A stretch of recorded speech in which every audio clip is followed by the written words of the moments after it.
my best friend to 23. She left her body and hovered above me. I saw no shadow, I looked around, searched every building and home that I found. I saw no shadow, but felt a glow. The warmth inside me, it kept me afloat. It felt like heaven had found my bones and gave me comfort when I feel alone. Now you're gone, I'm alone. I guess it's time to get better. Through the pain, I will go alone. If I fall, break my bones, I will scream even louder. 'Cause I'm not dying alone. I lost my best friend to 23. She left her body and hovered above me.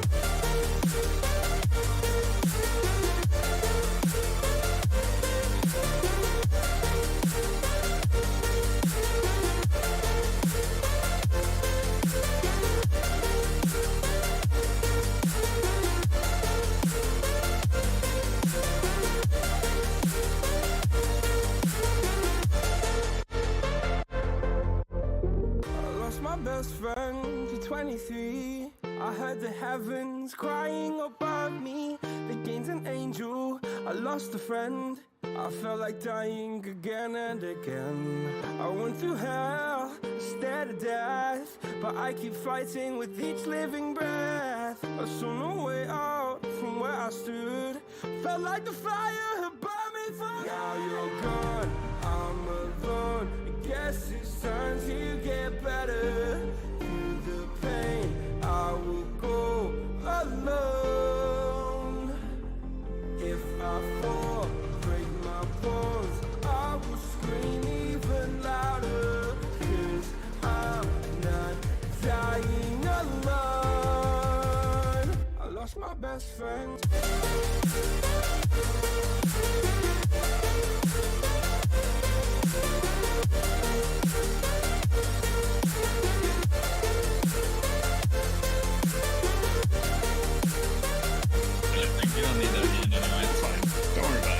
I don't have a studio with a nice sign like you guys got back there. You have like four awesome signs. What are you talking about? Yay, we're alive. What's going on, you guys? Welcome back to another episode of the Burly Fishing Podcast. We hustled for this one, and by we I mean Chaz mostly. So Chaz just did all this like technical magic work behind the scenes and got everything put together so that we could get Eric on here. And Eric, your last name is Piker, and that's like Yep. the best. Pike is the best fish to catch, and I think your Instagram handle is like Pike Pro Fishing, right? Absolutely. Oh my gosh. I will tear up some pike. That's for sure. I love it. We're pumped about this. So, you guys, if you don't know this, Eric is the founder of BioBait. So, if you guys haven't heard about BioBait, you about to tonight. We're going to talk about it. We got a lot to talk about. We're happy to have you on here, Eric. How you doing tonight, man? Tired. We're very tired. We just trying to keep up. So, if you want the truth, very tired. Awesome. So it's going to be stellar energy coming from Eric tonight. He's going to match our energy tonight as well. It's going to be great, you guys. I'm pumped. So, of course, be sure to subscribe to the channel, smash a like on this specific stream, and then go ahead and share this with your fishing friends because, and yes, I stole that from Debo. He actually licensed it to me. I told you guys that last episode. Don't worry about it. But share this episode so people can hop on here because the more people on here, the more fun it is in chat. And we're going to be doing a Monster Bass giveaway at the end of the episode for a $25 gift card online, good for anything but the subscription. But guess what? They sell everything. Don't even worry. Rumor has it they have EWG Ned heads now. They do. Yeah, in different colors, and the colors are good. So they're not bad. You should have to check that out. Or I don't know, this hat right here. I don't know if that's on there. Maybe the shirts were on sale this week. I think they were $14.99. So go do that. Go do that stuff. And then follow us everywhere else. Instagram, we're on TikTok. We dropped some banger videos recently that TikTok didn't like, but we know you guys are going to like, so you go check it out. You influence that algorithm. You help us out. You guys are awesome. Just heads up to our members. We just drew up a freaking sick shirt. So I had nothing to do with this other than helping support you guys, the community, come up with the decision of what the shirt would be. And then Paul drew it on his kid's chalkboard, and then he sent a picture. I drew it for real. You drew it for real. And then you sent it to your brother, and your brother added color. And it's insane. And you guys, so I can't wait to show you guys this. But it's very if Ninja Turtles made a Ned head. It is. It really is. Oh, it's so fantastic. It's juicy. You guys are going to want to see this, but here's the deal. We're going to show our members first because this one is only going out to Snorlax crew members. So if you want to know what that means, click the join now button below on this video. You can learn all about our YouTube memberships. And the Snorlax crew is going this shirt free of charge in the next month because now we have the design done. We're going to be shipping this out to you free of charge, no shipping costs, nothing, because we love you guys and we owe you something. We want to take care of you. So on our members only live, 9/14, September 14th, 8 p.m., we're going to drop the design to you guys. And then the very following 2 days later, normal live, we're going to share it with the rest of the world. So if you guys want to see what that's like, maybe be a member. And then maybe we'll see you. Is that next week? Holy cow, that's next week. Dude, it's like 5 days. Next week, design drops. Don't you worry. It's coming in hot. All right. Enough of my diatribe. Let's get into the Q of the D. Let's do this, Paul. All right. So Q of the D. The way I like to tee up the Q of the D is you can't get this question wrong, but you can get it less right. Okay, that's all there is to it. So, but this one is a fun one. This one was spurred on by myself specifically. So I'm going to ask the question, and just in case you don't have an answer immediately top of mind, I'll give you an example and I'll give you some time to think one up. So Q of the D is, what is something that makes you irrationally upset about spending money on? So I will go first, and then this way we'll get it all. We'll clear the air. For me, socks and underwear. Socks and underwear. I have no flipping idea. And I mean, like, I get heated. I get heated up when I find out how much socks and underwear cost. I just spent $80 on a sock re-up. That's 24 pairs of socks, 12 for working out, 12 for working, just wearing every day. $80. And your first order in a decade, by the way. Yeah, it's first order in about 3 years. And I swear to God, I went back and forth in my cart. I was like, no, don't do it. Don't do it. Don't do it. Yeah, and then and then I'm sitting there with like 4 holes in my socks on my couch. And I was like, buy some socks, you nerd. And I was like, fine. There it is. And I did it.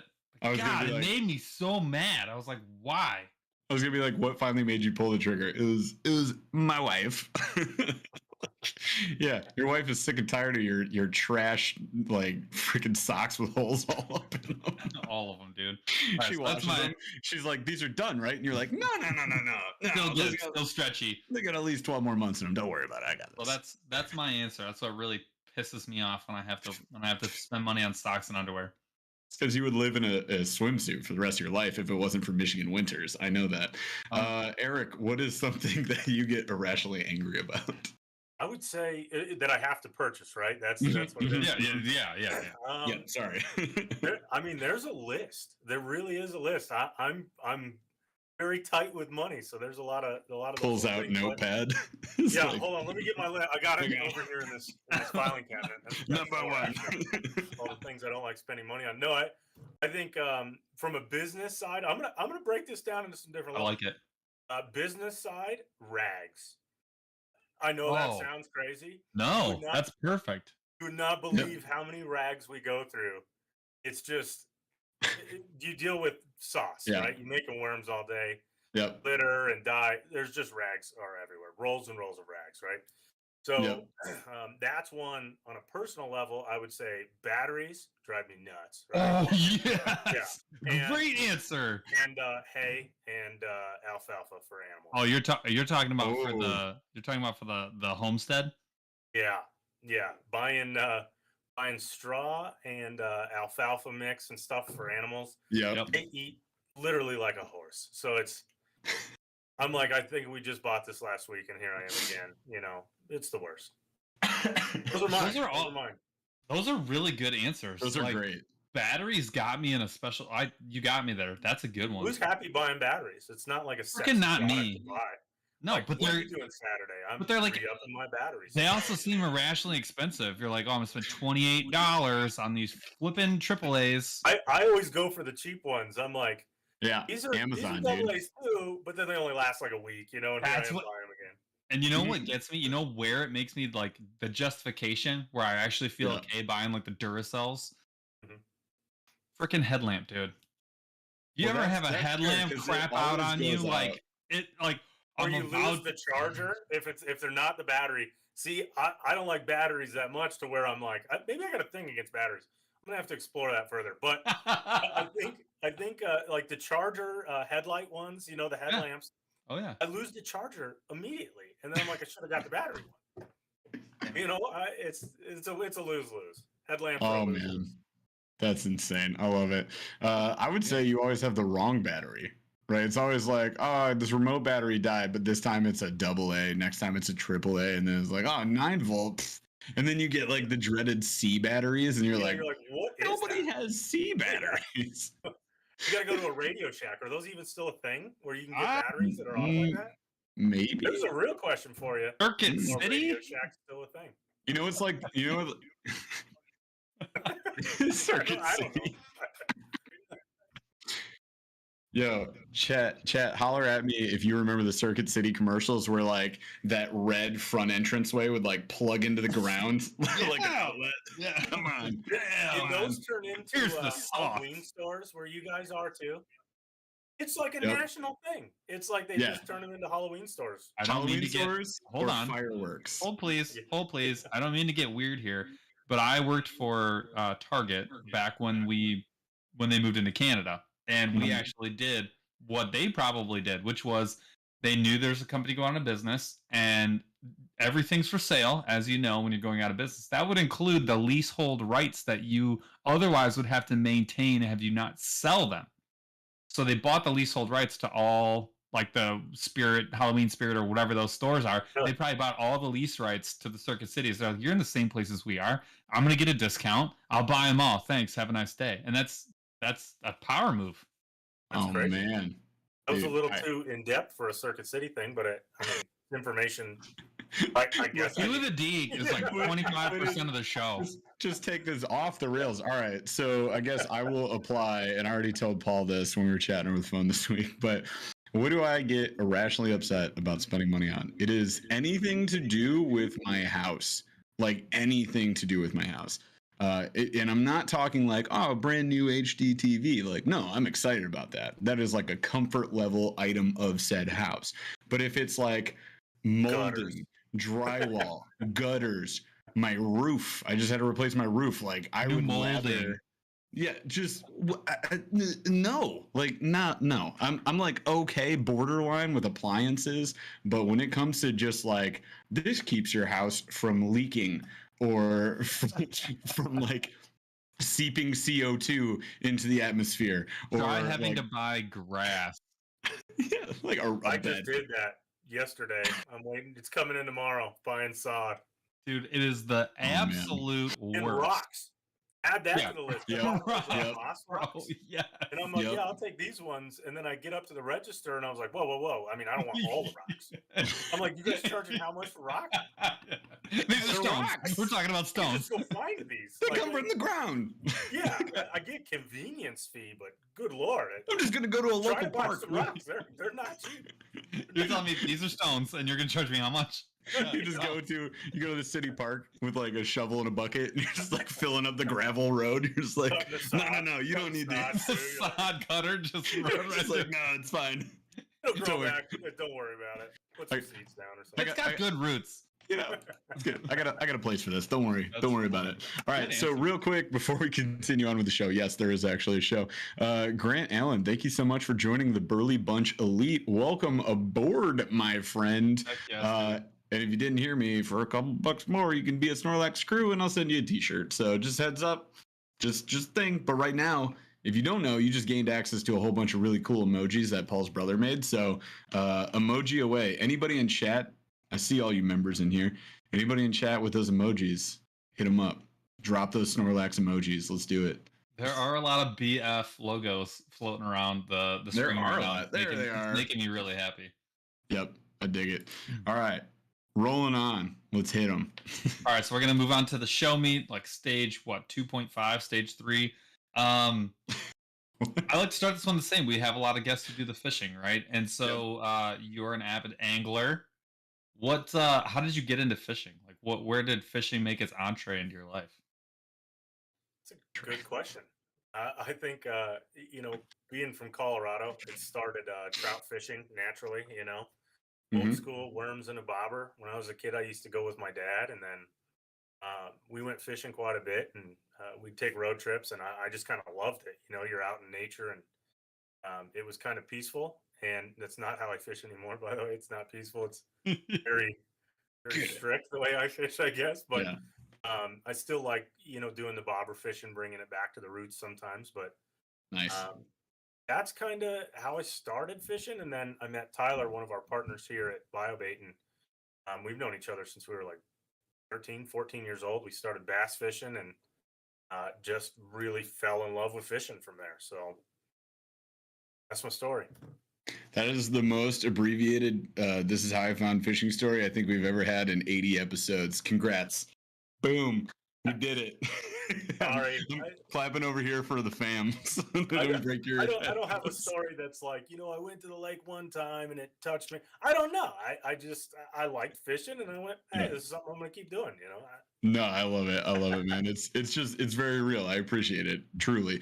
And while you were doing that, we got a little super chat here from Grant Allen. Thank you so much, sir, for the $2 with a hippo eating a 1-up emoji. I love it. I dig it. All right. If you have a question for us or for Eric, hit us with that too. That's what the super chats are all about. All right. Proceed, sir. So I like your story because I like the dad story. I did not have the dad story, and I'm jealous of people that have the dad story. So I hope that my son. I don't have the dad fishing story. So your dad left? Okay, wow. That's why I listen to this. He's like, dude, he's not even gonna say no, bro. He's not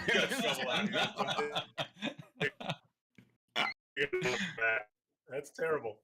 Yeah, well, sometimes you gotta crack a dad joke. I went fishing with your dad on your 30th birthday. I know. I'm just kidding. It's not a dad joke. And so I do hope my son gets that. Yeah, I hope my son gets that. We do a lot of worm and bobber fishing. And he gets jacked up about. It started with just seeing the fish. He was 1.5. Just seeing the fish was really cool. And then when he turned 2, it was very much like, no. I'm all about. I want to hold the fish. And he's stuck in the hold the fish. I just caught a 4.5-pound smallmouth with him in my kayak. Really? And I'm holding it up, and I take a picture of it, and he's like, it's the same length as him. I mean, he's it's legitimately the same length as him. And he's like, can I hold it? I'm like, no, this thing's gonna beat you up. You cannot hold this. What a great experience, though. Think about this story 20 years later. He'll be like, all right, so I'm going to tell you my fishing story, right? So I was kayaking with my dad in the same kayak, kind of crowded space. He catches a 4.5-pound smallmouth. He gives it to me. I don't know what to do. I hold it with 2 hands. It flips upside down, smacks me in the face with its tail. I get thrown overboard. He dives in after me. It was a whole debacle. And that's how I got this scar. And that's how I got the scar. It's like a respite. The smallmouth dorsal fin just ripped my cheek. And that's how my parents got divorced. And now I love fishing. That's brutal. On a lighter note, I mean, that's besides the fish hitting the kid and all that, taking your children fishing with you, I think, is something that not a lot of people do, because they do that tournament prep fishing, or they're very serious and aggressive. And that's why I think I like that too, that worm and bobber, because we have a 1.5-year-old little daughter, and we haven't been fishing with her yet. We've been waiting for the right trip. I'm like, it's got to be the right time, the right trip. Yeah. I'll be the guy that tests the bite. I'll sacrifice and fish every day until it's really good. Then I'll get you guys. But that's something special that I think it will pass it generation to generation, and its memories as your kid gets older, he'll have forever, right? And that's something cool that I think fishing does, is you have those forever memories. You know what I mean? All funnies aside, This is my dad and me fishing for bluegill when I was like 2.5 years old.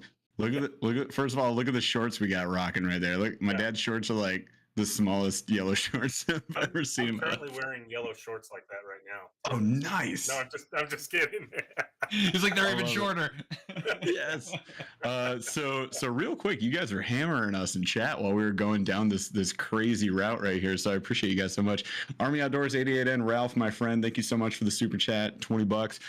What's up, guys? If you could only fish one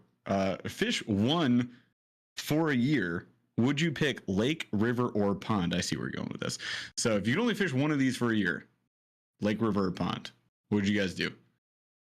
Paul, go first.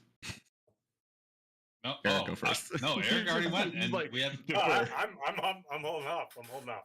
Go ahead. No, you already took my answer, river, and it's not close. River, not close. Yeah. So, all right, unanimous. Wow. Okay, rivers all day. Why? I feel like easier to pick apart, way more fun. I love smallmouth and pike, and guess what? It's all up in the rivers. All of those things. And Eric's last name is Piker, so he's got to go catch pike, or else. Exactly. He's Pike Pro Fishing is his Instagram. He would be letting the people down. You got to. Exactly. You can't fish for anything else anymore, ever again. Also, river, it's just constantly recycling with new fish, yes. right? I mean, you can hit it's the always same new spot every day, and it's something new every day. You don't know what's coming down the river, right? And structure changes. Everything. Always. The water level changes way more rapidly. It's so cool. The other thing too about the river is like, a lake you can kind of get stuck. To Eric's point, like fishing the same spots in the same way. Go-to spot. Yeah. And it gets boring really fast. The river is like even like I'm saying average river. It's got 30 or 40 places for you that are never going to be the same. Like when the water gets really, really high. You're not always gonna find, if you're looking for bass, you're not always gonna find them in the deep pools. You're gonna find them in still water. If you're looking for pike, sometimes they're gonna be in like the at the bottom of riffles. Sometimes they're gonna be up at the top of the still water riffles. Sometimes you're gonna be able to fish for everything at the dam. There's like you can get in, you can take a boat, you can take a kayak, you can float it, you can like wet weight it. You can't do all of that in a pond. Like boats, like giant boats in a pond are great. Yaks in a boat are great. The bank can suck sometimes, but sometimes it can bang. It's just a river. Like again, if you're gonna make me pick one, the most accessible, and then just like again, for a whole year, only fish in one place, I'm gonna pick the one that's got it all. And dude, that's not close. Consequently, you guys, late October, we're going to the St. Lawrence, and it's gonna be a blasty blast. I just stocked up. Paul just stocked up. I done been stocked up for too long, so I'm gonna just burn through some Neds if I can, hopefully, fingers crossed that they work. But we got plenty of other things. We got tubes, we got MEPs, of course, we got all sorts of stuff we're gonna be throwing out there. I still have some coming out to you guys too, but ooh. Boom. Well, yeah. I guess we got our tubes covered, dude. Look at those things. The DNA series, I love those prints. But yeah, get to Debo, and then we're gonna talk DNA. So real quick, shout out to our boy Debo's Fishing. Thank you so much for being here, man, and thanks for the super chat for $20. Minnows or crawlers? Also, how many different products does BioBaits offer? I've seen flukes and paddle tails. Interested to hear about any new lures. And yeah, I know you are a nerd like us. So we're gonna get into this, Debo. Don't worry about it. We're gonna get into it. But let's start with minnows or crawlers. What's your guys' go-to live bait between those two? Under a bobber? Yeah, I'm assuming so, yeah. I've already answered this. It's an easy one. Crawlers? Crawlers, man. Waltz, all day. Same. Waltz. Specifically, Waltz crawlers here in Michigan. Minnows. Oh, I'm going minnows. Yeah. Hold on, why though? What do you think? Minnows or crawlers if you had to go live bait? Minnows. Dang. Is it because you're gonna get more predator fish? I mean, just smallmouth, walleye. It's okay. Minnows they're constantly moving, so you're gonna attract more fish. I personally like the minnows, but harder to rig. You got to keep them alive under the bobber. It's a thing. But we'll go and fish like creek chubs, like big creek chubs under a bobber too. And when those get hit, you're like, I know it's gonna be monstrous. Yes. Something eats a worm, you're like, could be a carp. You know, not saying anything bad about carnivores. And that would be great. It would be a great time. Would not. That's a good answer. The reason Fair. I say worms is because my live bait experience is like almost exclusively off the seawall on Lake St. Clair. Yeah. And that means I can catch catfish, carp, any kind of panfish, bass all day. I'm probably never gonna get, and that's not true. I've hooked into some giant muskie, but like you're just not gonna get them nearly as much. But I mean, you're catching like 75% and catfish, like giants. Like you're catching 75% of the forage for no work, no effort, and even when they're dead, they're still doing what they're supposed to do, and that's that's dangling. That's year round. You can catch fish on even through the ice. The minnow, absolutely on the minnow. The minnow, it just, if I had to pick one, it's a minnow. That's a good. I like a never-ending stock of minnows though. I like would making love to expand. I would love to expand my horizons into that. I would love to try that out more for sure. Minnows. I had probably 30 in a bucket last weekend. Manners. Well, because right now we're getting way off topic, but St. Clair right now, we're absolutely into we're getting into fall, and you can tell because there's just clouds, and I mean like clouds of minnows. Yeah. In the kayak, you can literally point to them, and it looks like seaweed because they're just freaking everywhere, and every morning they're just exploding. So it's minnow time, and everything's keying in on them because they're just everywhere. Love it. All right, well we'll pull it back with this one. So another thanks for super chat here from Ramon Outdoors for $5 super chat. Huge biobait fan. Love the DNA series. The zombie lure is awesome, and I love the Warhawk. Any plans to have any more unique designs? So yeah, let's segue in with this. So Eric, your take on that question, sir. Yeah, we liked some of the weird stuff that like no one in fishing made, and we like fishing with weird stuff, especially Tyler, pop in here, say hi. This is Tyler. Hi, Tyler. Yeah, he's the guy that fishes all the weird stuff, especially. So nice. We kind of pick his brain and say, give us the top tier of the crazy things you fish, and we end up making some of them. What do you got? One there? Oh, the weirder the better. Yeah. The weirder the better. Dude, I love it. A man after my own heart. In the, what I call the burn pile, where I'm like, yeah, that's cool. Just keep that in the corner for a while. But then he'll go out and crush these fish on him. So we got this idea, like, let's start making some of these. We have the technology, we have all the equipment to really make some crazy custom stuff no one else can. Let's do it. And we started coming out with like that Warhawk one that was awesome. Crushes smallmouth, by the way. We've got the zombie, the skeleton. Yeah. I've got about 30 others designed right now that we were going to start dropping weekly. And then we have been growing so fast that we're just trying to keep up with retail orders and online orders. And we make a lot of bait too. It's kind of crazy. You're like, what happened to all that bait that we made? And you're like, it went out yesterday. And you're like, well, that's good, but also again, tired. Well, I like it. You tell us about. So you're talking about designs, and you're like listing these like very specific designs, like the Warhawk and the zombie. You got to hold up some of what you got from the DNA series behind you, because I want people to see what it is that you're talking about when you're talking about designs, because this is not what you think it is. I'm talking to like the general listener. This is not what you think it is. This is not like a different version of a fluke. This is not like a weird craw. Like, hold it up to the screen and tell us what you're talking about. There's one of them. So. Oh, that's awesome. And if you guys are listening to this later, this is on YouTube, so you can check it out on YouTube. Go check it out.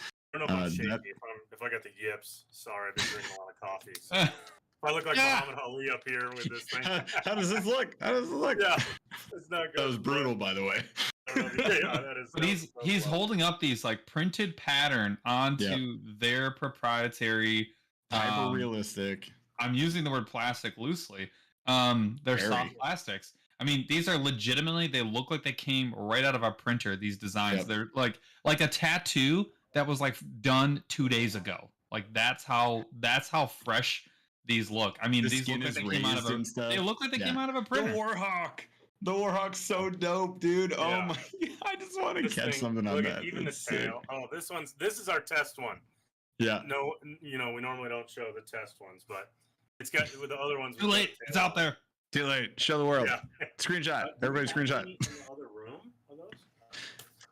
Let's see what else we got. I got some cool stuff. Oh, here's one that's not out yet. Ooh. It's for the saltwater guys. I mean, Mm. look at that. Come on. What? That's, Wow. yeah, it's got the big prey eye on it too. Which, Yeah. our awesome. testing we've seen makes a big difference. The bigger the eye, because that's the only thing the prey has as a defense.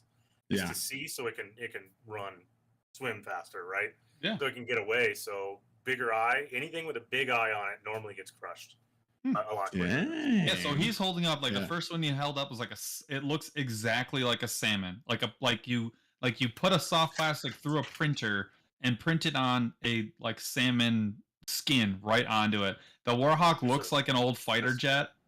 There's What? Fire It's like a Tiger. fire tiger This freaking one's paddletail. not there yet. This one's getting tweaked, but Yeah. you see the tail, like a little Dude, that roster is tail? the, So he's holding up the roster tail. He's holding up the tail, and the tail actually has like it's a flat tail, so like a really flat paddle tail, and it has like a pattern all its own on the back of the tail. Yep. You got these. These aren't out Dude. yet, are they? No. Soak those in. Those aren't out yet. Those will Dude, come. These are the these big. That's Insane. rad. I Yeah, love I it. love it. Smolder too. There's a. I'm getting into my stash. This is like my personal. Dude, he's like legitimately in his tackle bag. He's like, so these ones work. I got a locked Dude. cubby over here that I'm like, all right, these are. I kind of want to like Great. go to the. I want to go to the burn pile and just see like the Lovecraftian designs you came up with. Dude, Tyler's got some stuff that's pretty cool back there. I mean, Yeah, Oh is my Cthulhu back there? Do you have a Cthulhu bane? And here's I mean, and if for anybody, he's holding up like a ton of different designs. For anybody listening, with the DNA juicy. series, you're gonna have to tell us like how, like somewhat. You don't have to give away everything, but how these kind of get made, because yeah, like these colors are insane. I mean, that's the Yeah. the level of real. So imagine a It's just soft legit. plastic. Yeah, imagine a soft plastic, like a longer, I think like a 3.5 inch paddle tail, like a fluke body paddle tail, right? But like instead of like, and then they have these these like kind of colored and then flake, soft plastics like a watermelon, like a green pumpkin. They've got all that, but the DNA series is like legitimately.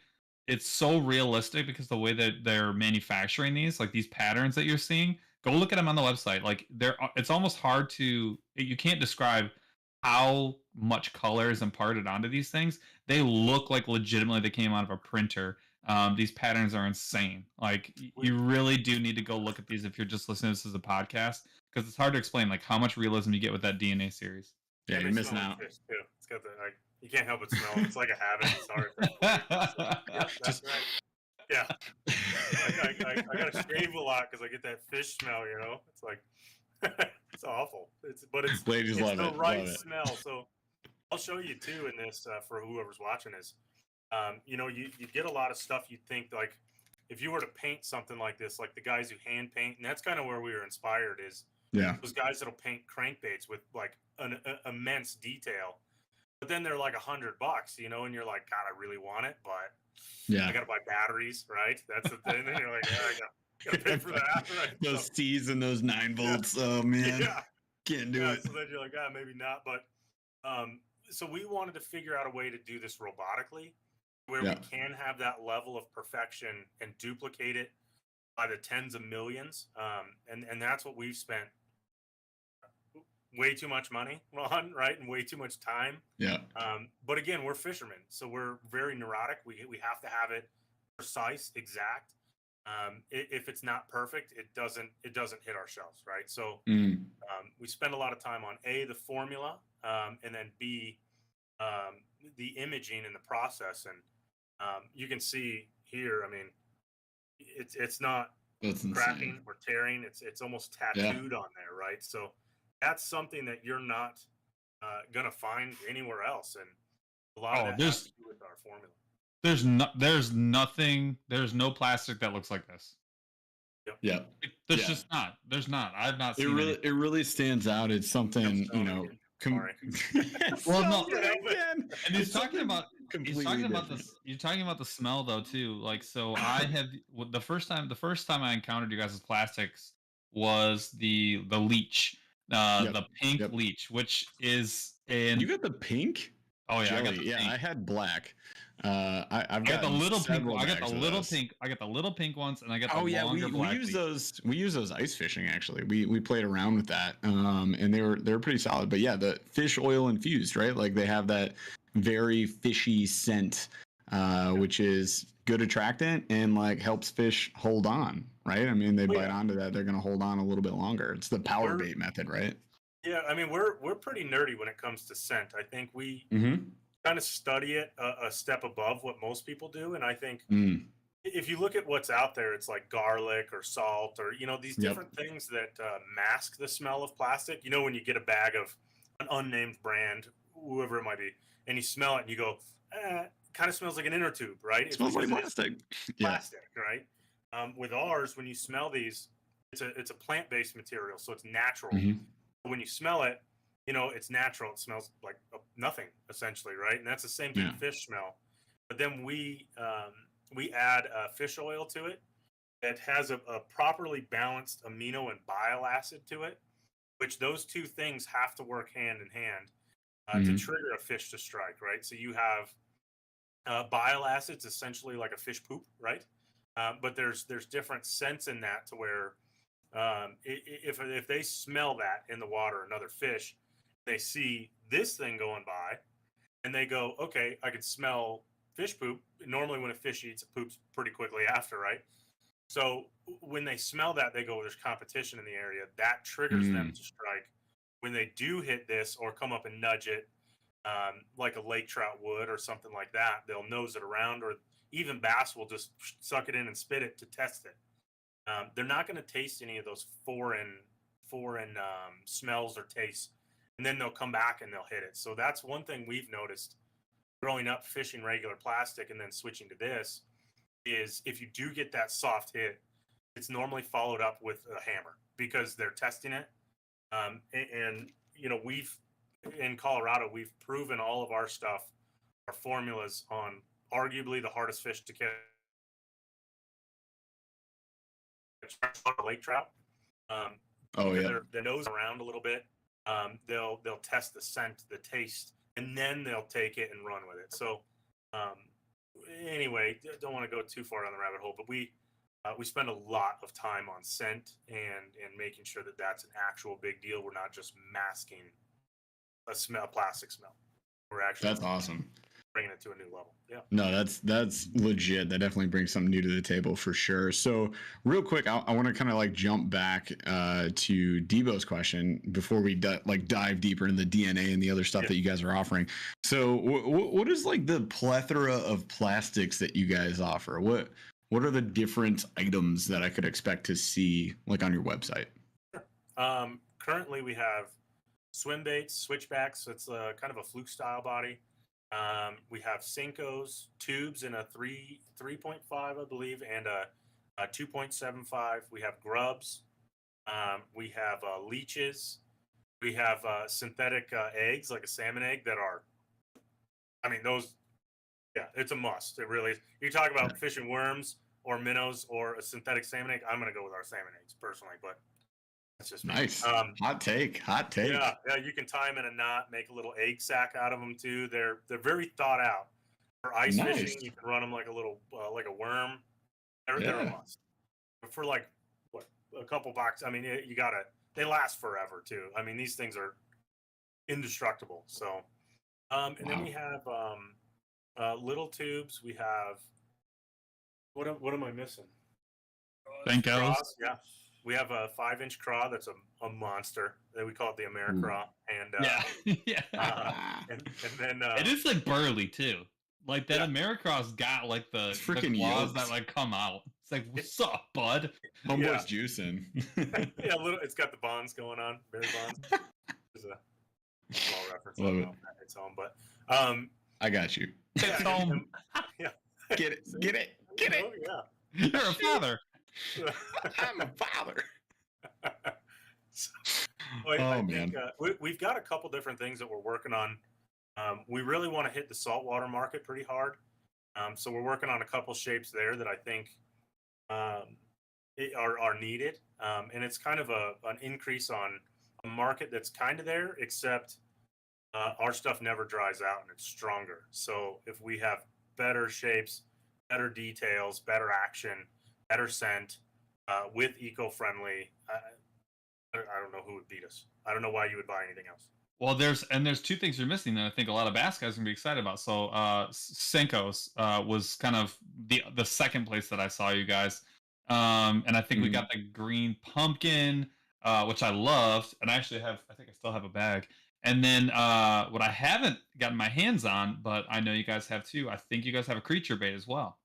We're working on a couple. So there's a couple floating around out there. If you found them, that are kind of test creature baits. We've definitely shot a bunch of different creature baits, trying to find that perfect action, right, and that perfect kind of a punch and pitch and bait that can also kind of be used in some open water scenarios. So we've got some crazy stuff. Tyler back there, you can kind of see a corner of him there. He's been designing some more stuff, making subtle tweaks. So we're not the fastest company to release things, but when we do, it's dialed in, and that's you might have one of the original creatures. If you've seen one of those, you should hold on to that.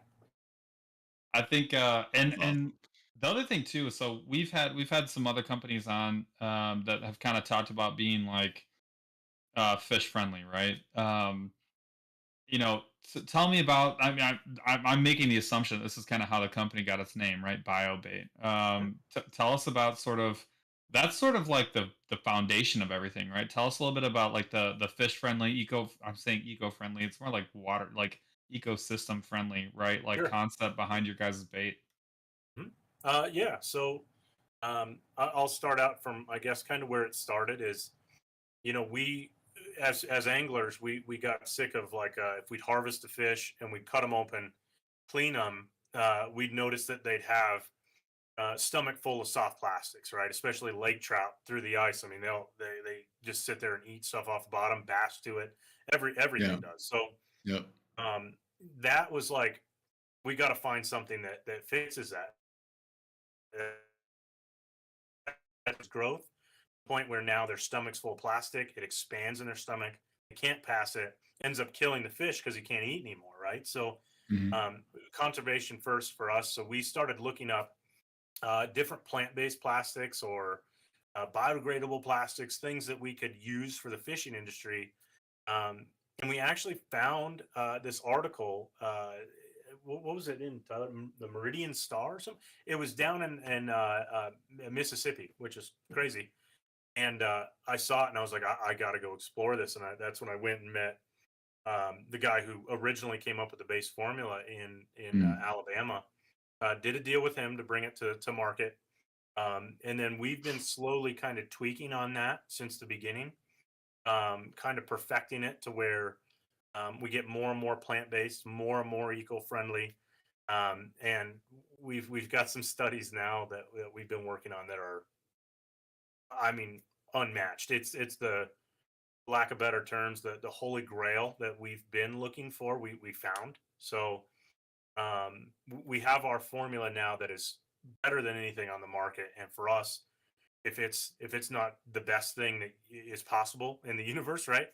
We're going to keep doing it. We're going to keep pushing it. So we've made it better, which I didn't think was possible, but we were trying. But Nice. that was a big thing for us is, you don't want heavy metal heat stabilizers. You don't want phthalates and DIMP in the waterways. There's all sorts of studies about how bad that is. Not to mention the people that manufacture DIMP and phthalates. It's a dangerous thing. There's a lot of bad toxic smoke that comes off that we sat down and said, if we're going to do this business, we want it top down the best we can be from the people who work with us. At the beginning was us, right? We were like, we want it to be healthy too. Yeah. And then, if we expect somebody to do this, it should be something that we would do and feel comfortable with. So we've studied everything from manufacturing health and the environmental concern of that to not having waste off sprues and runners. We grind it. We can use it in other ways. You're talking about when you guys are pouring the plastics, that like that middle piece when you're pushing plastic into a mold of like 25 or 10 or whatever it is. There's that middle portion where the plastic has to like get pushed through the mold, and there's like a little middle piece that kind of connects them all. You're talking about like that's your spurs, like the little piece you're clipping off, and then the runners, that part in the middle, right? Exactly. And when you're doing, for the guys that do hand shooting and hobbyist stuff, you'll know it'll add up quick. But when we're shooting, 30,000 baits a day plus, right? That's a lot of waste that, we weren't okay with just wasting. So we found ways to reuse it and studied the compound on how that would integrate back into itself. And our formula is unique. I think it's the best one that we've tested, studied on the market, from health of manufacturing, from health once it's in the waterways, health of the fish. They're made to shrink right away, so that way a fish can pass them and then take longer to break down. Everything about it, from the durability, like it's normally, people think eco-friendly. They think, it's gonna be weak, it's gonna be frail. Right. These are not. I mean, see the smell. You gotta. I did it. I did the thing. Don't do it. Don't do it. Don't do it. He did it. Yeah, I'm not gonna taste it, but I mean, that's what Paula does. For a Cinco is insane. I mean, that's Jeff and I. We did a test of this on the MONSTERBASS YouTube channel, and maybe you guys saw that. If you haven't, it's still there. It lives in perpetuity, so you can go check it out. But yeah, we legitimately, like, I hooked it like a wacky rig, and I was just like, all right, let's see, and like had to forcibly pull it with the hook through it. So like you were just like pulling it this way, it's going to take a while to like break apart.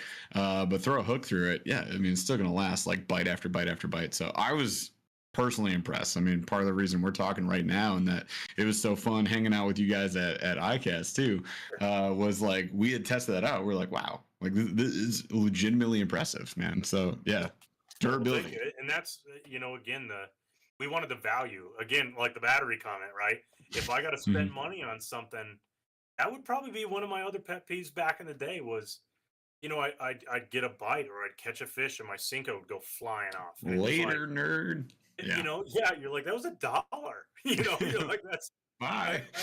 Can I go get that? Turn that into a net or something? That's kind of where I was at. So only if it floats. We wanted that value too of fish after fish. We have videos online of some guys catching redfish. 25 redfish on one swim bait. I mean, and they'll shred. I mean, they're shredding stuff. If you guys haven't seen a drum or something, like they're just shredding whatever they get a hold of.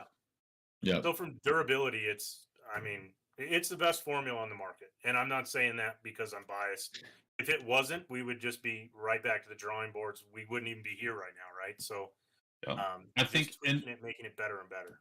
Yeah, I think there's kind of like there has become like sort of like two classes of plastic. There's like the Z-Man Elastec, which is like the one side of things, and then there's the rest of the plastic industry that makes sort of like some sort of traditional plastic. Like I have to admit, like from a plastic that doesn't like is not meant to be like super super stretchy, the level of durability on the BioBaits, like I was Jeff already said, immediately impressed by.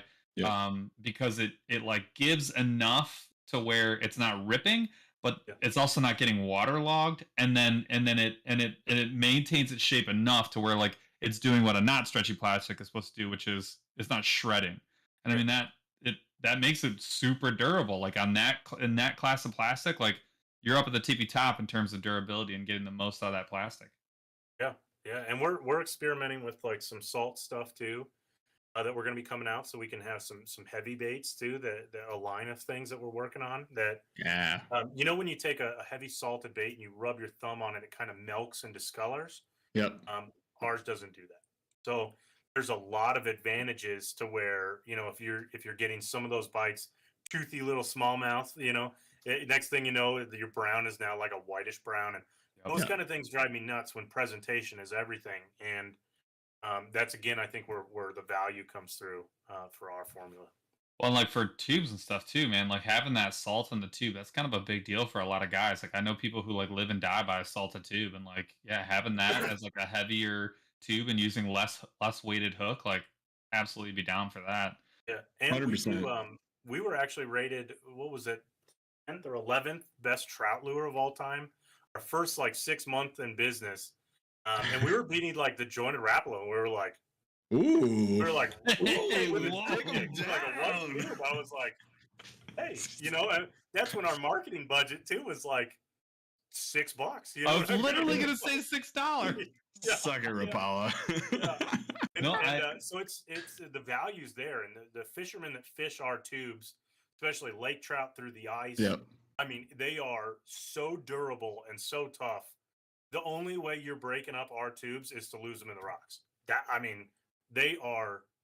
I got guys that fish a whole ice season, hammering trout through the ice on tubes, and will reuse that same tube the next season. Bad for business and us. I was gonna say bad for business. No, it's not. No, it's not though. I mean, it really isn't because now We're coming I don't. back to you forever. Well, and I don't. Yeah, and I don't have a problem doing it. Like I might buy one or two less bags, but at the same time, like I'm not going to anybody else because when I know when I buy my 2 or 3 bags from you, like I'm good for a long time, and I don't have like. I have baits, and I'm not gonna like mention names, but I have baits that I really like that I don't buy anymore or won't buy.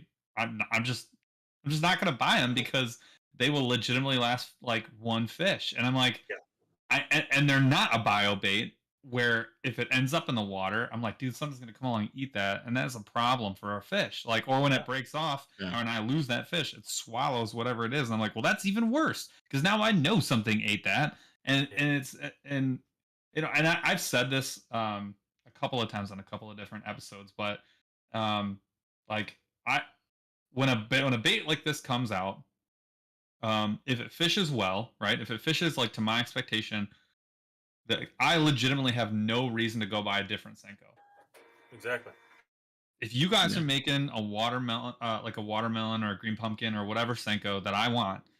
Like there's literally no reason for me to go and get another one because if it's fishing and it's lasting, which is a bonus, honestly. But if it's fishing well, and when I lose one, I'm not damaging the waterway, and I'm not damaging the resource, and I'm not damaging I'm actually not hurting the fish resource as well. Like why would you go and buy a different plastic? Exactly, and that's an average like a plastisol lure will sit in the waterways for 200 plus years. So if that fish doesn't come by, we found them. And when they're all expanded, and we've had people send us Senkos that are like, I mean, this big. Yeah, you're like, a joke. Yeah, it's like a size of a It's watermelon. insane. Like, yeah, it brings a whole new reason to the watermelon, or the new meaning to watermelon. Watermelon, yeah. Yeah, it's like, holy cow. Got him. I mean, and there's somebody I follow on Instagram. I think I brought this up before on the show, so apologies if I'm being redundant. But what kind of caught my eye, and I never realized like how big of a deal this was for fish. But like someone caught a trout, and it was a lady angler, and she opened this fish up because that's what, if you're trout fishing, that's what you do. You want to see what they're eating. She was keeping the fish, so she open up the fish's stomach to take a look at what it was eating and just try and learn about like what bait should I be using.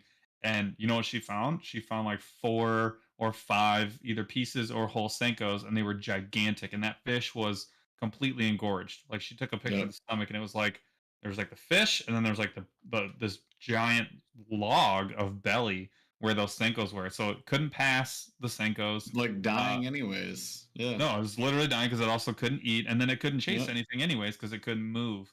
I think I think you guys actually came up as like one of the like, hey, like you guys should be using BioBait, not anything else, because there's nothing that can replicate.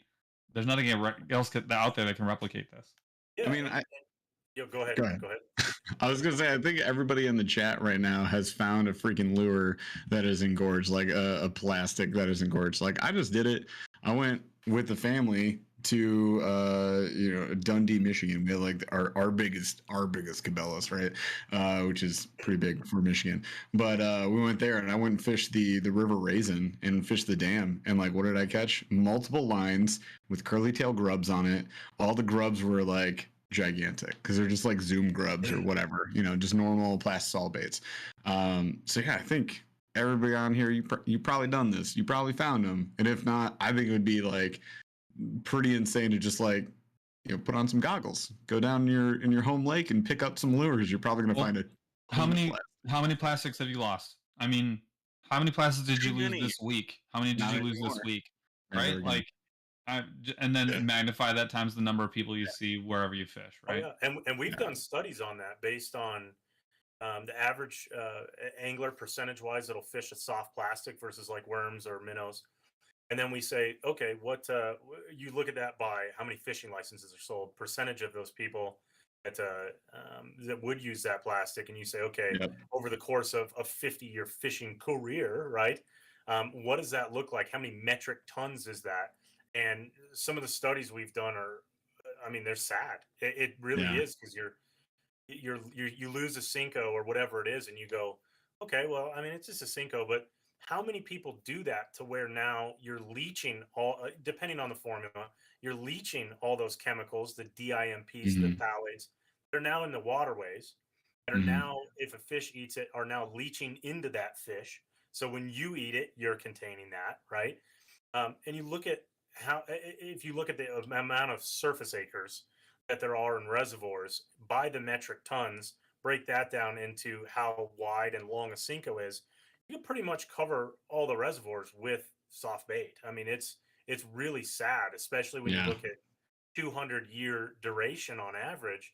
It's not a sustainable process that we're on right now. The trajectory is awful, but what we want, and another thing for us is, Division of Wildlife can now, if everybody's using a bait that's not going to sit there forever, that allows fish to pass it, how many of those fish could grow into trophy fish? Now, A, the fishing's better. B, they can quit charging us more for fishing licenses, because that's another one of my pet peeves, right? They go up every year.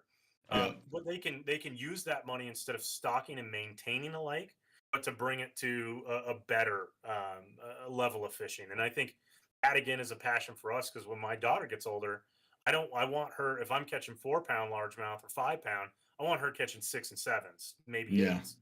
And I think if we can do that with our company and leave that mark on the fishing community, it's a win for us, big time. I mean, that's a sustainability model in soft plastics, just non-existent currently. Kind of a no-brainer. Absolutely. I'll be honest. Big issue in the industry right now. I think you guys are addressing it really well, and I love that message that you're putting out there. Real quick, super chat. Thank you to Leather Stocking Angler for the $4.99 super chat, and he says, "Dude, your design is insane. I'm doing an order right now, especially smelt. They're in the lakes I fish. That's awesome. So that's our number one seller too for patterns. The smelt is like, really? Wow. Nice. We got guys that'll fish for lake trout through the ice with those 5-inch switchbacks, the smelt ones, and they get crushed. Those are, I want kind that. of a secret, and now it's not a secret. It's on the internet. So forever. Fish them quick before everybody else. We will absolutely not cut that out. Only us in chat know, and also it's not getting cut out to the rest of the world. and the 2,000 people who listen to this as a podcast. The 4 billion fans. Thank you for the order too. I mean, this is our office here next door. We make everything here in Colorado. So when you guys are ordering from us, it means a lot to us. We write handwritten notes on our orders when you order from us. We get a lot of orders and a lot of hand cramps. I think look at the muscles on that. I'm not trying to show off. I'm not trying to say, but it's showing a lot of notes. No, but I mean, it does mean a lot to us, because our mission is to change this industry. And when you guys buy from us, you're helping us with that mission, but you're also creating a lot of jobs here for people that have families. We did the math the other day. I mean, there's with all the people that work here and how many kids they have. Every time you buy a bag of bait, I mean, it affects so many people. So thank you for ordering from us. That's awesome. And again, like, I want to reinforce that I love the message you guys are putting out there. And a lot of people are talking about this in chat right now. So, I mean, big shout out to chat, because I know you guys take care of your local environments. And if you don't, or if you're not sure how, here's a very simple thing you can do. When you walk out to your local water spot and you see that cluster of braid around a branch, grab it, go cut it up, go properly dispose of it. Like, but if you guys see some of that stuff, like be like us. You guys see me and Paul picking up trash every single day. Case in point, we just posted an Instagram reel where we found some sunglasses in the river. This is trash. It should not be in the river. So if you guys find stuff, just pick it up, put it in your backpack. That's why it always helps to have like a bank angling pack, or you got your boat, you got your kayak, just pick that stuff up if you see it. We've been on so many trips, like, where we just see a Senko like hanging from a tree branch and it's like already a foot long, and we just like, all right, paddle up there, grab it. I just did the deeper sonar review yesterday, and I found a balloon in the middle of the lake by us, one of your favorite lakes, and I was like, what is that like? Is that like a plastic? That's like a grocery bag. And I paddled up through the reeds. It was like deep in the reeds. It was a happy birthday balloon. I was like, oh, neat. Let's get this out of here. So, I know you guys are awesome. I know you already do it, but continue to be awesome and do that and help our waterways. It helps a lot. Well, one of the other questions I have too is, so you kind of strike me as somebody who like enjoys being like an entrepreneur, right? Like somebody who I believe you wrote cereal as in the cereal that you digest in the morning. Yes. Is that what you wrote? He's a serial entrepreneur, like CT Crunch, like Cinnamon Toast Crunch. You get it. You get it. But no, I mean, there's some people who are like, it's sort of like when you see somebody like doing YouTube, like maybe they really enjoy fishing, but they don't necessarily love doing the YouTube side of things, like the social media aspect of things. Or maybe they really like doing the YouTube thing, but they don't necessarily love the fishing side. You strike me as somebody who is really passionate about fishing, but is also extremely passionate about like running a business and doing it like a really good job at like owning and running a business. So I guess like how like is it? I guess is this sort of like your first business like that you've sort of like started and kind of been running with? No. I own how do I say a pile of businesses, I guess, is how I'll describe it. I was like, what are you gonna say? Yeah, you're like, where's it going? I launder money. I have a brothel. Like family podcast. Easy, no, nothing like that. I think I'm a numbers nerd, and that's again why I got into fishing, was looking at the statistics of sustainability. It just wasn't there. But for me, I think I like creating opportunity that makes a difference. And some of my businesses do that. Some of them are like risk analysis, super boring. But I love this business, and it's because the hard work that we put in, we're not just like rewarded with like, hey, you guys, here's all the sales, which, yeah, we get a lot of sales, but I mean, we make worms. We're not rich. You know what I mean? I don't have a Bugatti out there. I just don't. But it's more fulfilling. It's something that, you can see the impact, and you can see that for generations. When we've talked to some very big players about the sustainability of this, and they hear us. And I think that to us is the most exciting, is this brand, be it, you can see our signs. I mean, this is like our storage office here next to the warehouse. We're going to change this industry. It's not like it's a game changer, bait or whatever. We're going to change it, and we're going to change it for the better. But we have a lot of businesses. This is the one that I have an extreme amount of passion for. You won't see me do a speech on risk analysis and be like, this is great. This is, it's not. It's just boring. So, I think creating the opportunity, the jobs for people in a sustainable way where they can support their families, and we're doing good while doing it. I'll make less money and do this business over any of my others for that reason alone. That's awesome. I love it. Sorry, that was a long. Well, all right. So you say a handful of businesses. How many? No, this is pile. All right. Yeah. So you say pile. So a handful to me is 5. A pile is how many businesses? Currently? Oh yeah. Okay, well, I mean, I've had businesses in the past, but 7 right now. 7 current, and you've had prior to that how many? don't know. I'd have to look and go through it. A dozen? Huh? A dozen? A baker's dozen? Yeah, I'd say around a dozen. Maybe a baker's dozen, you know, give or take, but I forgot about that one that I got. yeah. But I think what I like doing is I like creating a business, Mm-hmm. and then so far it's like you have to find that passion. And if you don't have that passion, you got to find the person with that passion to run that business. And Mm-hmm. that's kind of what I've done is I've established some other businesses that I felt were I was passionate about the subject, whether it be risk analysis or different processing stuff, or all these different things. And then you start to lose it, and you're like, that's not where my heart is.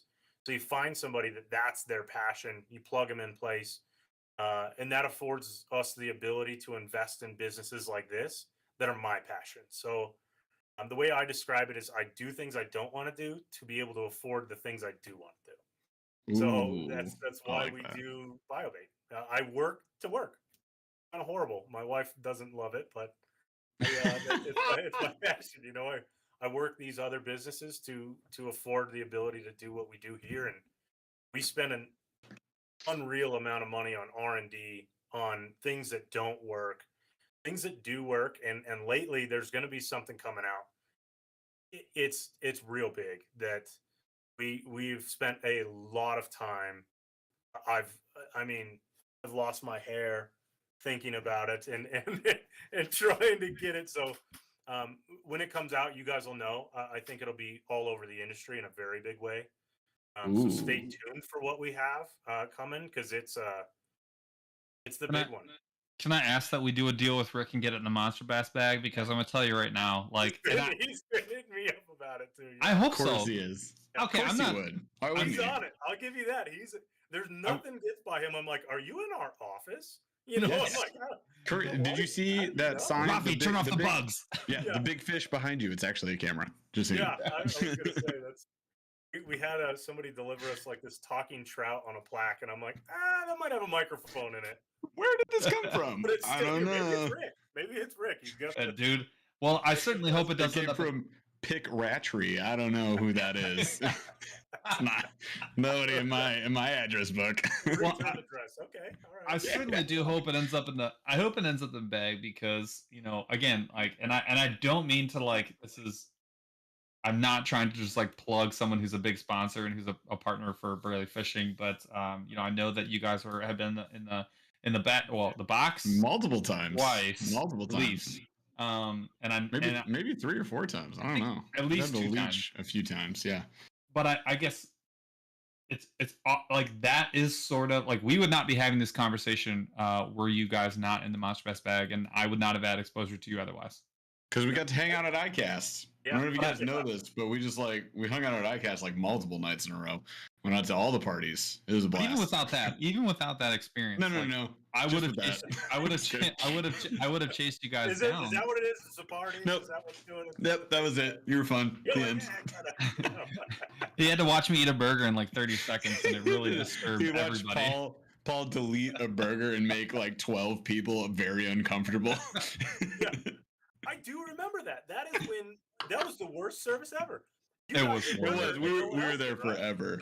We're like, okay, maybe they're slaughtering a cow, and it's just this one's unruly, and his got, No, they raised the cow. They like took a calf and they raised it to adulthood, and then they read it a night story, and then they killed it, and then they made a burger, and then Paul deleted it in like 1/1000th the time it took them to make it. It's the same. Disgusting and impressive all at the same time. It was. Well, yeah, just snapped and it was gone. It didn't stand a chance. It came out on the platter. Was like, this thing doesn't stand a chance. The guy turned around and grabbed a fork and was like, "Oh, you're done already?" Like, sir, would you like anything? Oh my god. Well, my deal though with the Monster Bass bag, whatever you want to call it, the subscription, is that like it's a bag, dude. You get exposed to like you get exposed to like a lot of brands that like you wouldn't have otherwise, and like maybe for whatever reason you wouldn't go buy a BioBait because you've got a misconception about what a biodegradable style plastic is, right? Or maybe you're like, well, I've only ever seen, like, I didn't see the DNA series. Maybe I would have loved that, but I never saw it, and so I wouldn't go buy it, or whatever. Like for whatever reason, or maybe you just like don't get out much. I don't know, but like maybe you get the Monster Bass bag, you get one of these Senkos, or like I now have a Senko that I would use. I'll give it a shot, and then it becomes a confidence bait, right? And again, like my interest in you guys like skyrocketed after we did the unbagging, and then we got to fish your product, and then I'm like reading the bag. I'm like, how the hell have I not heard of this already? And like, we spend all of our money on R&D. That's what I mean. yeah, That's why. But here we are. But Dude, here we went are. down a right? rabbit hole for that though. Remember, like we were like biodegradable. Who else is biodegradable? And then we looked up every brand that was purportedly biodegradable, and we were like, holy, this is ridiculous. There's like four. Yeah, there's like four. Not much going on here, and that's ridiculous. There's only two that I know of that are operating anywhere near the level that you guys are, and that is, there's really something to be said for that. Yeah. And that's why I hope you guys end up, like, I don't care what product ends up in it, but if you guys have a product that's coming that's earth shattering, I certainly do hope it ends up in the bag, because like I do want as many people as possible to get exposure to it. And then we get it's worth using. And use it and to keep our waterways healthy. I also think our formula is very close to dominating your favorite brands too. Most likely, and that's our ultimate goal. Is we want to get rid of plastisol altogether. It is the best formula. We just want to wipe it off out of existence here. So love it.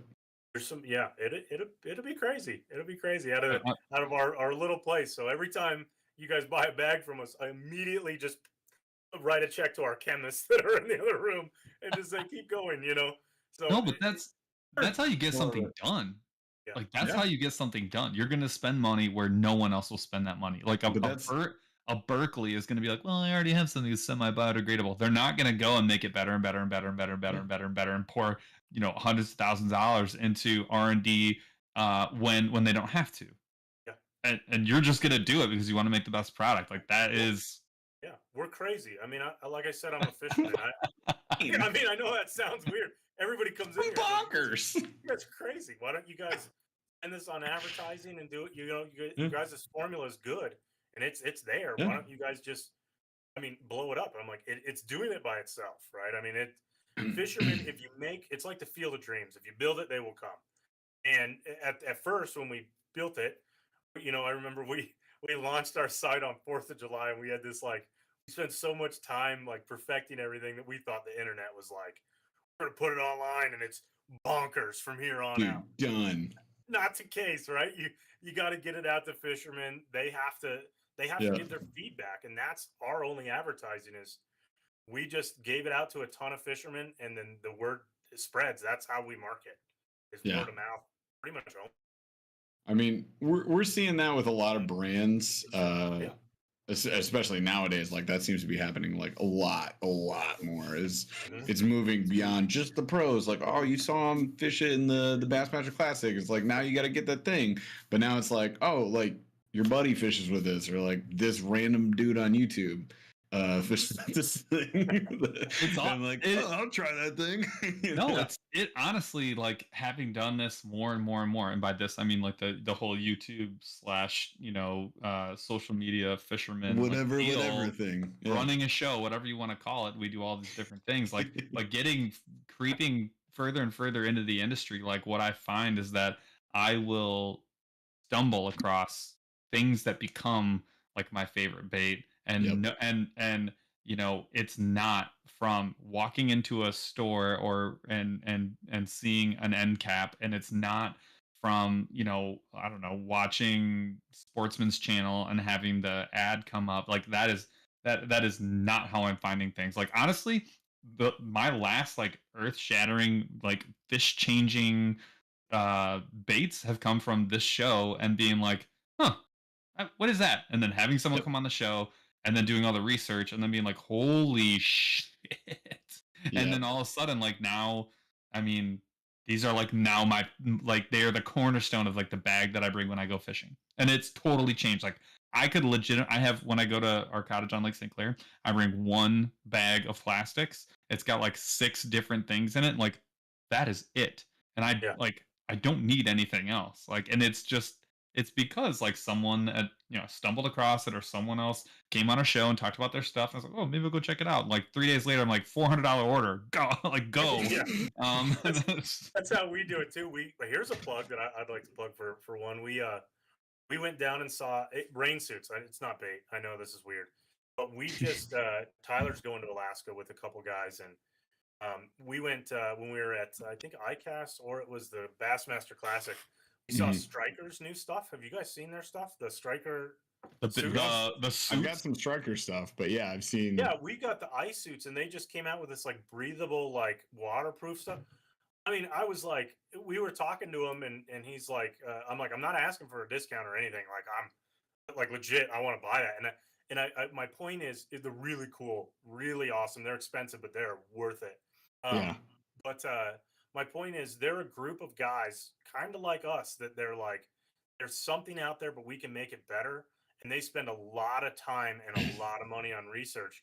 And I think that's one thing this industry has never had, besides the big players, that once you get there, you don't have to keep innovating. You just get sold to another VC firm and they just continue, right? So I think where we are and some of these other companies are, and where we're starting to eat their lunch, is this kind of middle market stuff where we're like, you guys aren't innovating the way you were, right? They got you there. And they're forgetting that. And that's paving the way for guys like us to come through and say, we're going to spend our entire life savings trying to compete with you. Right. And they might have $1 billion company, and we'll say, let's try it. I mean, because at the end of the day, if it catches fish, people are going to know about it. And same thing with like Striker and their mentality. If we make the best product, people are going to know about it. You're going to see it. You're going to, you can see quality and innovation. So my quick plug for Striker, not sponsored by any means. I just paid full price for them. I'm going back, but I'm going back and forth. I'm going back and forth. I want to get a pair of bibs for like fishing off a boat. And I was looking at that Sims Challenger series, and I'm like, I saw exactly what you were talking about. I was like, oh, yeah, no. Yeah, I think it's really cool to see some of these newer companies coming through with things that will either be copied, but in a worse way, in some people's opinions. Whatever, maybe not mine, but maybe it is. It's a very lawyer answer, by the way. That's great. That's great. I really appreciate it. yeah. So I don't know. The innovation, I think, is really cool in this industry from smaller brands. Like you'll say, you get a good mix in like a monster box, right? You get some of those bigger, cooler, like a Strike King crankbait, right? Awesome. Yep. Awesome bait, right? Just always will be. Then you get some of these smaller, like new, like you're like, what in the world is this? And you won't find that unless you're just scrolling through the internet. Maybe you'll find it, but that's what Rick does at Monster, right? He's the troll on the internet scrolling, going, that is what I need to bring to people. So I agree with you. I think the innovation from the smaller brands and companies like a MONSTERBASS that are going to bring that to the masses, it's a cool thing. It's our fault too. We're always telling Rick like what we want to see in the box, and he's like, "No, it's too expensive." I'm like, "Yeah, we don't care." I've literally sat with them and been like, "Yeah, I don't give a shit." I'm gonna give you guys a transcript from one of our conversations with Rick. It's like it's very short. You got to put this in the box. He's like, "Yeah, we're gonna lose money on that." I'm like, "Yeah, I don't care. Just do it, please." Next month. Like a personal problem, right? Yeah. So September's a wash. Yeah, like what do you want from me? Like I'm just trying to help people fish, you know? See it in June. next June. You'll make money in next June. You know, deal with it. All right. So yeah. Paul, shall we maybe do a winner thing at this point? No. We're gonna do the winner thing. We're gonna move on to the slow rolling thunder around here in 1 second. Before we do that, okay, we got one big question. On your website, you said we want ideas of what works in your guys' waters, what color flake, all that kind of stuff. And I just want to say that we have an idea for you. We call it the Hulk. Yep, we call it the Hulk. I'm calling it the Hulk Deuce because I can't call it Deuce. I can't call it the Shark Deuce, right? Well, you can't. That's true. That's taken. So we're gonna call it the Hulk Deuce. We're talking about a purple, like a June bug purple on top and a chartreuse bottom. Are we gonna go Ned bait? Is that what we're gonna say, Jeff?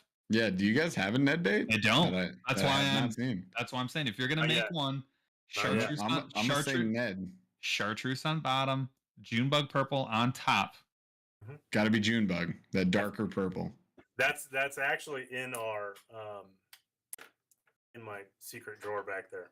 So it's some of the colors. Yeah, sorry. No, why are you sorry? You're already making what I wanted. I'm not telling you anything you don't already know. It's not out yet, but it's coming. It's If you need somebody to test, we will catch all the smallmouth that you can even think about. I'll send you a bag. Send you a bag of them. 1,000. No, we only need a few because they'll last for a while. So I only need a couple. Yeah, Junebug, a little red flake in there with the Junebug is always good. You know, I'm just saying. The red flake makes a big difference. We are saying we have found the Z-Man Copper Truce, right? Mm-hmm. What we think the deal with the Copper Truce is it's a little bit about the chartreuse. Absolutely, there's no question about it. Definitely. Smallmouth and chartreuse, it absolutely is. But we think it's actually more about the copper flake than it is the chartreuse. And obviously the whole ensemble is wonderful. It is kind of our entree into finesse fishing, which is now sort of our thing, but it never doesn't work. It's so true though. But I think I'm just here to tell you, I think that copper flake, that might just be the actual key. Yeah. I'll try it. I'll send you a bag. You let me know. I will let you know instantaneously. Instantaneously. Yeah, and we've got a bunch of different colors that we're ready to roll out with, and then as soon as we're like, okay, let's switch some of the machines to this, it's like Walmart, Shields, or Cabela's, or somebody's like, how fast can you get it here? And I'm like, dude, right away. But then I'm shooting those all weekend, or Tyler's here all night. Yeah. Poor Tyler sleeps in the chair back there most of the time because when everybody goes home and we still have an order, I'm not allowed to touch the injection machines anymore. He's like, go away. Don't, every time you touch it, something breaks.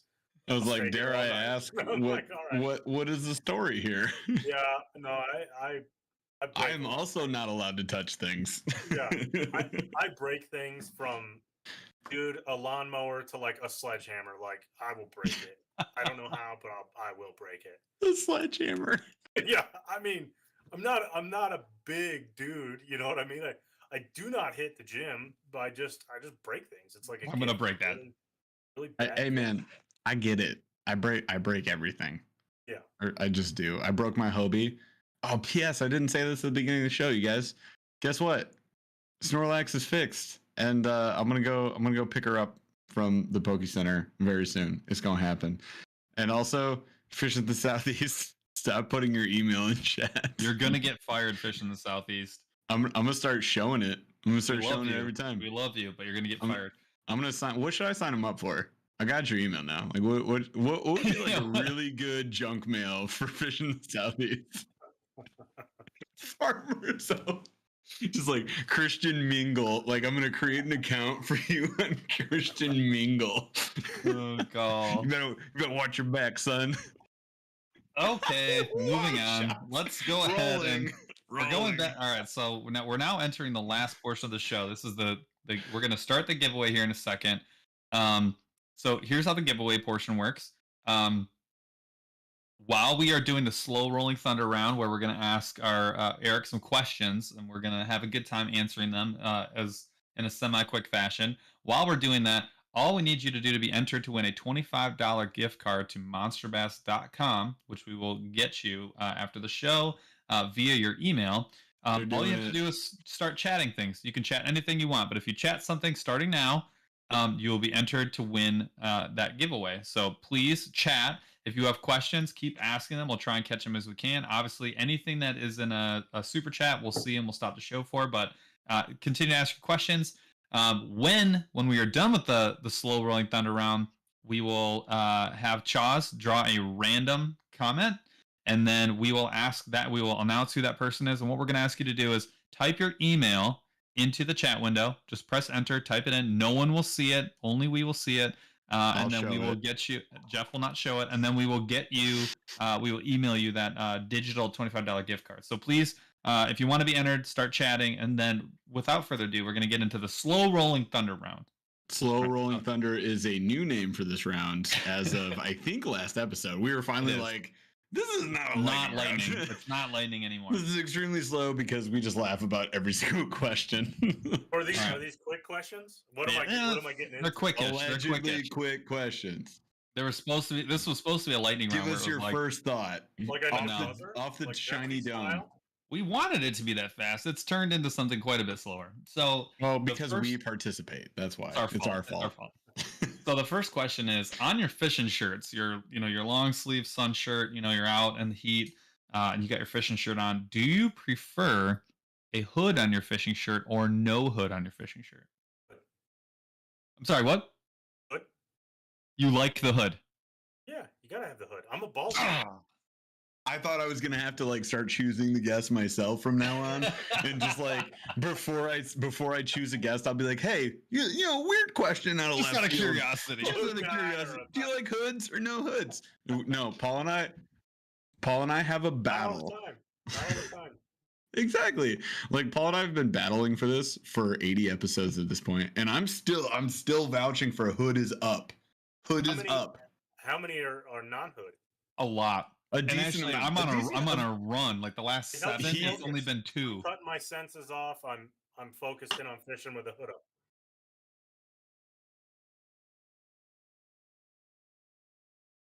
Two-thirds are wrong. That's not true. Chaz, that's not true. You're wrong. I'm sorry. You're wrong. It's definitely the inverse of that. I think you're mixing up your frag. So we're fractionating ourselves in different factions here. So we're gonna further fractionate ourselves. Are you, with your fishing footwear, are you Crocs or something else? Jordans, old school. Wait, what? High tops. Gotta go high tops. Wow. Whoa. He just smashed the competition. He was like, everybody else, where you at, bro? They're like 10 miles behind you. Holy cow. Wow. Okay. They're my lucky shoes. If I'm not wearing a mid-range high top, I do a lot of shore banging, right? So because I like climbing rocks, and I have boats, but I don't know how to swim. There's a weird fact for you. So I'm going to hammer the shore. And that's what I do. I love it. PFDs all day. We have a funny story because this is why this is slow rolling thunder. So funny you should mention high tops. Yeah. Funny you should mention high tops. Paul and I both were fishing in completely separate areas. In fact, separate countries. He was in Canada. I was in the US this last weekend, and we both rolled our freaking ankles bank fishing. I kid you not. And guess what we weren't wearing? High tops. Failure. Yeah. Failure at the highest level. This is absurd. I called him and I was like, bro, I gotta tell you, I broke my toe too. So I broke my toe and I rolled my ankle while bank fishing, just falling like an idiot. And he goes, dude, I rolled my ankle too. High tops. High tops or cowboy boots. Those are the 2 things I wear. Yeah, I might have to make a change because I was on some big boulder rocks, like a break wall, and I had my 3-year-old death Crocs on. Like when there's any moisture around, you're gonna slip and die. And I got hung up, and I was like, I'm gonna have to go down there to go get this thing. So I get down there, I unhook, and I turn, and as I'm turning around to get back onto the dry portion of the rock, in my brain I was like, I'm gonna slip for sure. So I go to get a good handhold, because I know I'm probably gonna fall. As I'm reaching up, I slip and I just absolutely blasted. I mean, straight up, both feet up. I hit my ankle. The second it happened, I literally in my brain, not in my brain, out loud, I just said repeatedly, please don't be broken, please don't be broken, please don't be broken, please don't be broken. Because I was like, there's no way it's not broken right now. It was brutal. It was bad. It is bad. You should have had a hood on too. High tops and a hood. High tops, a hood would have saved you. A hood and high tops. It would act as a parachute as you're falling. It would have caught the wind, slowed you down a little. Oh my God. It's not a big deal. You're right. You know a lot more. That. Your research department is like, you idiot! Why weren't you wearing a hood? Who's done more? Who's done more R&D? I'm just gonna ask you right now, Paul. Who does more R&D? It's not me. Or Eric? It's Eric. Not me. You right. lose. You lose on your hood versus no hood. You got more wind resistance on the hood. It would have slowed you. You would have hit the ground softer. Slow rolling thunder. You know what I mean? Slow rolling thunder is getting slower and slower. Slow rolling thunder is going to turn into like the sloth but you zone. can't just pass over the fact that he wasn't wearing a hood. You know what I mean? Yeah, I'm with you, dude. Oh, God. Just let things be on All right, so next question. It's just ridiculous. We're got to get to a couple of these questions. All right, so these ones actually are going to go fast. So this one is a this or that. Would you rather catch the U.S. record lake trout through the ice or bass in the summer? Lake trout. Ooh. That's what you would rather have, the U.S. record lake trout versus bass. Yeah, especially through the ice. The lake trout is down at Eagle Claw, right down the street from us. And I would never catch a bass again to catch that one fish. I love it. It is a monster. I just want everyone to know the reason I pretty much knew what his answer was going to be, and I wanted you all to know that this dude fishes. The dude is the fish catchingest man. I just want to put that out there. Good answer. This one is related to the story we just told. What is your worst fishing injury? Good question. I haven't been. Knock on wood. I haven't been. I wear high tops. I wear a hood. Smart man. I fall slowly. I've never been hurt fishing. Wow. Yeah, I love I've it. been to jail for fishing though. Also, a big pocketbook hit on that one probably. Yeah. No, I got a ticket for fishing from a dock. And I ended up going to jail. It was you got Karen'd. You got Kyled. Pretty much. Flipping ridiculous. Yeah, all right, so story. Worst injury was to your pride. How many here we go. How many dudes is too many dudes for one ice shelter? Two. Oh, really? Two including you? Or you plus two? Just me. Oh. You? Yeah. And no one else. I don't want them to catch it. You'll go out there, you'll drill holes around them and sink them. Yeah. Pirate law, shut them down. You get a one-man shanty. Fish catching this dude. I dig it. Fish catching this dude. Great answer. Give me a bucket. I don't do shelters, by the way. I don't. Ooh. Give me a bucket and a jacket with a hood. And when I hang out, are great. Honestly, having this dude on the show, you know what's repeatedly gone through my mind this whole show? These are my people. Like the whole time, you're just like saying exactly what I want to eat. This is fantastic. Yeah, Paul never wants me to go fishing with him. In fact, he tries to sink me all the time when we go ice fishing. He gets it. As happy as everybody goes, like, "Oh, I'm so glad you caught that fish." You're like, "I was gonna get there next. You just got there first, and I'm salty about it." We made a song. I'm not afraid to admit it. I'm a hater. If you catch a big fish, like, I'll take your picture, but I'm not gonna smile.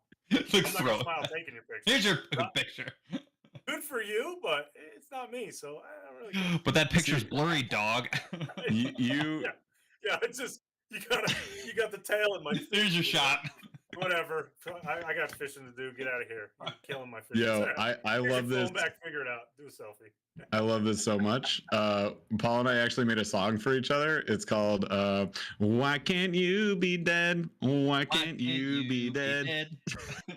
And we sing it to each other all the time because if one of us is doing good, which is inevitably all the time, and the other one's not, then we get very upset. And to your phone picture story, I was fishing with Ethan Duvetters, the online outdoorsman, and he kicked my butt at bed fishing, like destroyed me, and caught like a 4-pound bass and just like made me feel really bad about myself. And he was like, "Hey, can you take a picture of me?" And like, I swear, not on purpose, that picture came out like it came from like a Nokia brick phone. Like it was so just blurry. It's 7 pixels in the photo. And I was like, "Oh, bro. I took like 10 of them. I don't know what happened." We only saw one and it was trash. Oh no. Yeah. Well, we have that. I have that same kind of thing with Tyler when we go fishing a lot. Is it's a rivalry, and I'm like, going home, dude. I'm like, this isn't fun. You know what I mean? I'll get mad about it, and he'll be like, it's great. And I remember last year we're standing on this. He can never catch a fish on a blade bait. I don't get it. He still can't. And this dude crushes fish. Yeah. I mean, he is a fish. I mean, honestly, he's a fish with a fishing rod. It's weird. I love it. And he's like, I can't, no, nothing hits these. What's going on? And I'm like, let me try it. Boom, first cast, bam, hammered a giant rainbow. He was like, I quit and just went home. He literally just like got in the truck, and I'm like, you drove me here. I'm like, you need to come back. yeah, but he didn't sink you. Yeah, he crushes fish. I mean, that's awesome. The guy will go fishing lake trout, and he'll take like the sprues from when we shoot bait, and he'll melt crap on them, and it looks like just puke. You know what I mean? And he'll put a hook in it, like biobait, and just jig it and catch monster Lakers. And I'm over here. I got no depth chart, no Vexler, nothing, and he's just like, this is where they're at, and goes out there and just hammers them. I can sense them. I can feel the presence. And I can't even get bit sometimes. I'm like, Charlie, you down there? I hate it. Yeah. I hate it so much. Oh, I love it. That's the greatest. He's got literal fish sense. It's like Spidey sense, but for fish. I love it. I tell Paul to go die like at least 5 times a trip. I'm pretty sure. I think we had one ice fishing trip in Wisconsin where I literally told you to shut up and leave me alone until I caught a fish. He caught like 6 fish. He was just hammering crappie, and I was like, Paul, shut up. I don't want to talk to you until I catch a fish. Don't talk, don't look, don't breathe towards me. If you could just not exist by me. If you could just drill a hole, jump in it, never come back. That'd be super great. All right, cool. Love you. Bye. All right. Yeah. We're getting to the last question on Slow Rolling Thunder. I'm even gonna skip one because people are getting restless. We gotta do the giveaway. Last question. What would be your advice to an aspiring entrepreneur? Be ready to get your ass kicked a lot. Great advice. I love that advice. Whatever money you think you're gonna make, or however much you think it's gonna cost, put a 10x behind it, because it just be ready to weather the storm. I mean, it'll crush you, but I don't think it's a deterrent either. You're not saying like, oh, it's gonna be miserable. You're saying like, just be ready for that and know that like that's what you're getting into. Yeah, the first 2 years when I got into business and started my own businesses, it was like it was just like getting your ass kicked for about 2 years.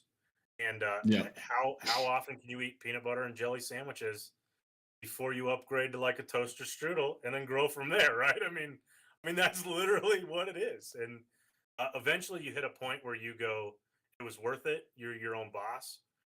You just have to stay mentally. You have to coach yourself like you're the worst boss you could ever have. It's on your ass all the time, and just telling yourself to expect higher standards than where you were yesterday. So I dig it. Be broke while doing it. 100%. Entrepreneurship. I love it. I've owned a lot of businesses, not nearly as many as you, but I 100% agree. And I love PB&J. Consequently, PB&J is my favorite snack. So. Not anymore for me. I've survived on those. I mean too many of those. Great. Oh, you snuck in a lightning round question. I love that. So strawberry or grape jelly? Grape. I dig it. All right, you guys. I think it's that time. Chaz, can you pick a winner for us? And when that winner gets picked, Saavedra, he won again.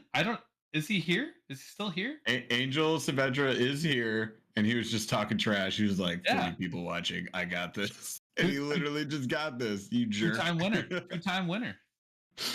Wow. Wait, so you still have his email then. We don't even need to wait for him. Wait, so Angel, you're the new fish in the Southeast? Is that Oh no. The rules of the internet, you know what I mean? You gotta know. Dude. All right, we will he says, haha, that's great. Yeah, I probably have your email somewhere, but you know what would be great is if you would put your email in again, just so that I definitely have it. So go ahead and put your email in there so that we got it. And while we are... You guys want to do a biobait one? Yeah. Yeah. 100%. Can we run Charles, can we run tell them what the people are going to win. Giveaway? Want another one? Yeah. Yeah. Let's do it. What do you want to do? Let's do. I'll have to create the code, but let's do $50 gift card to BobAid.com. Ooh, yo, he's just like trumping the Monster Bass boys. He's like, what was that? He's like, what was that? $25 gift card? Go down. Don't you dare. All right, Chaz, you saw his email. Angel dropped his email in there. So, Angel, we got you covered, my friend. Guess what, guys? We're doing another giveaway. So right now, we're gonna do another. Just go ahead and chat. Do your thing. Keep chatting. Keep going. Keep. We got it all. Chaz can just just run it again. Are you just running it again? Chaz, run it again. All right, let's draw another winner. One. Here we go. If you're still here, you got a chance. David Lewinsky. Lewinsky. First time winner, David Lewinsky. We got a newbie. It's not Fishing the Southeast and it's not Angel Saavedra. Thank goodness. Everybody would think this thing was rigged. It's not. Is he on? It takes, there's like a lag. There's like a 30-second lag. There's a thing. Yeah, see, like, so now they're saying congrats. Jay Adams says the Big Lebowski won. Nice. David, the Big Lebowski Lewinsky.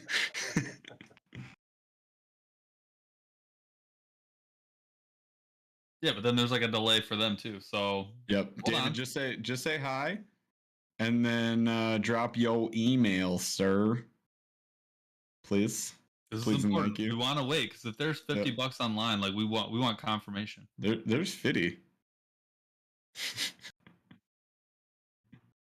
We'll give him 46 more seconds. That's a long time. I was gonna go for like 12. All right.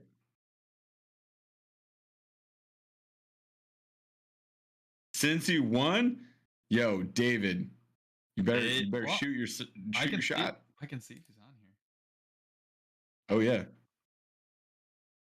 He's on here. He's in here. David Lewinsky, right?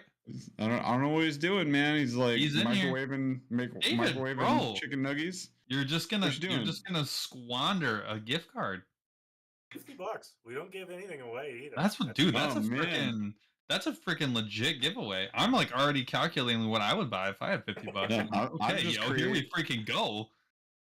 I mean, let's give him. We're gonna re-roll in a second here, but I got I just want to shout out Amberg, Randy, and Lori said boy baits, and I kind of love that name. Boy, B-O-I instead of bio baits. Boy baits. It's 10 seconds. It's 10 seconds. David, right you got now. 10. This is it. 10 seconds, David. 8, 7, 6, 5, 4, 3, 2, 1. All right, let's do it. Sorry, dude. No, it's not. No, it's not. Bye.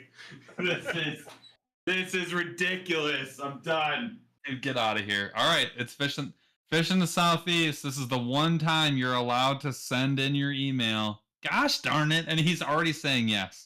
Jesus criminy. Are you serious? We just had a potential first-time winner. Dude bails out to go cook up some chicken nuggies or whatever, and then Fishing the Southeast sweeps in. Gosh darn. How do you win so much, dude? All right. Well, we've got his email. I have your email. No, we got it. We'll get it out 1,000 times a day. No, I know. We're good. Show it again. No, man, I'm going to sign him up for farmers only. Eric, we will hook you up with that email, and we'll get we got you covered. Fishing the Southeast. It's all out of love, but seriously, rigged. I'll send it probably in the morning when I can get into the system too. Yep. All good. That code over to him too. Yeah, that'd be perfect. Perfect. We got you, bruh. So, Fishing Southeast, I know you're going to use those baits a whole ton, and I know you make your own baits. So now you can analyze and try to copy. Please don't. Get your checkbook. Yes, your checkbook, dude. You're going there. Just kidding. All right, love you guys so much. That was hilarious. That's dude, Angel. these. Right, You guys are gonna Jeff's have on to his start, like, Jeff's on the 45-minute like no, outro. no, you just wait for the outro. It's going to be about 47 more minutes long. No, we appreciate you guys so much for being here with us tonight. Thank you so much. We'll be back again next week. We got another guest, I'm sure. Who is it, Paul? Do you know? Why do you always do this to me? Like what the This heck? is like this part is your job. No, it's not. It's, next week is Rick. Actually, it's Rick Patry's next week. When Rick is on the show, I'm gonna bug the heck out of him. Maybe like, about this. Get this one done. Go make it. Go make a deal with Eric. Just get it done. But is it Rick Patry or is it Pick Ratry? Like, which one are we getting? Because he's going to be pretty toasted after his own dang show. So you guys can rest assured next week's going to be pretty hilarious and also potentially late because he does run Monster Bass Live right before this. So just a heads up, we'll figure it out. We'll give you guys the full details, the real time of that show when it drops, but it should be a blast. And Rick is always fun. So you guys should come on, enjoy bro. it. Let's go. All right, Paul's fired from the show, like right now. This is done. I am now a single host. I'm moving into the one-man shanty at this point. You guys know the drill. Subscribe, like, share this thing with everybody else. Be back next Thursday. We love you guys so much. Follow us on Instagram, TikTok, all the things. Thank you, Eric, for being an awesome guest. We really appreciate it so much. Fine. Eric was okay. He catches pike, so I enjoy him. Yeah, you were here. Thanks. You were all right. You're fine. Whatever. Pike Pro. Paul's over here rushing me off, and I'm like, I have a thing to do. So just why don't you just stop doing this motion, you freaking jerk? And we're still Eric, not out. Eric, where can everybody find you at? Us, biobait.com. Well, look at that. This is a fancy place to go. Are you guys in stores? We didn't even get to that on the show. Yeah, Walmart. Which stores? Walmart, Cabela's Canada, Shields, North 40. Where else? I mean, we're all over the place. Wow. I'm trying. A lot of mid-states, different shops. 300 or 400 mom and pops so far and growing. So we're in about to be Australia, New Zealand, Poland. Dang. Yeah. The list all goes over on. in Canada. We're everywhere in Canada too. So Nice. soon to be everywhere. Love it, man.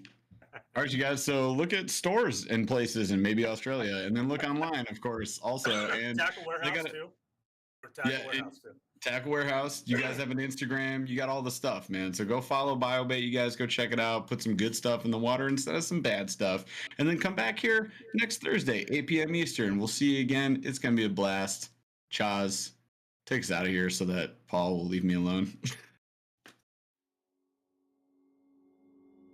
Took a swing at a wrecking ball and I prayed for my downfall and I found a way to reconcile, 'cause in my heart it's not worthwhile. It's a bloody battlefield where some go down, others heal. In the end it's all the same. All you can do is play the game. Oh, do we say goodbye? Refuse to question why. I deserve to say I'm sorry, so lie. Pretend that you're okay. Swear that you will stay. Keep trying for one day. I'm sick of all these lies. Don't care if I capsize. There's nothing left for me to hide. Don't wanna live a lie. Too many lows, too many highs. Too many things to criticize. And so I leave it all behind. Don't wanna live a lie.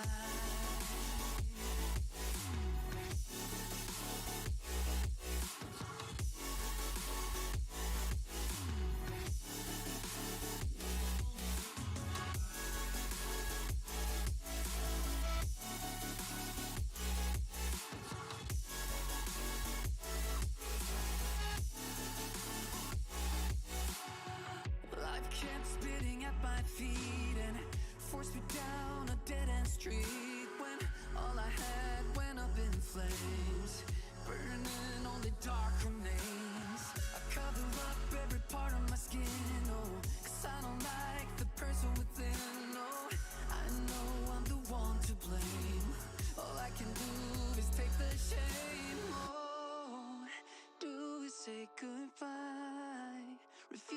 question why.